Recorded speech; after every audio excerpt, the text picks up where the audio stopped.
Julia Montes at Coco Martin magsasamang muli sa isang proyekto. Meron kaming project. Yun, mukhang mangyayari na. May kwento na yun eh, say ni Julia sa interview sa kanya ni DJ. Tiyatsa para sa online show nito na From the Heart. Pagpapatuloy niya, this year uumpisahan so hopefully pwede na namin i-announce by early next year. Dream story namin na yun. Nakakatuwa umanong revelasyon ni Julia na nahihiya pa rin siya sa tuwing makakatrabaho si Coco. Sobrang mahiyain kami.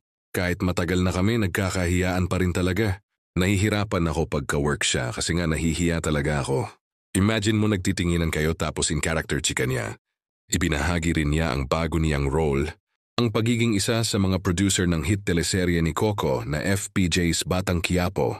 Kasi before kada may ginagawa si Coco, nakasuporta ako. Yung mga documents na kailangan basahin, tutulungan ko siya. Ako yung mag-aayos ng mga schedule.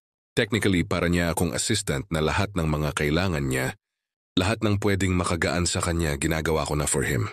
Kaya sabi ni Coco, bakit hindi pa natin gawing partnership ito? Ganun na rin naman. Kumbaga nagsisimula na, sinimulan na niya. Nag-produce na siya from Provinciano onwards, parang bakit hindi pa. Kaya ito nag-start na nga kami ng partnership sa Batang Quiapo.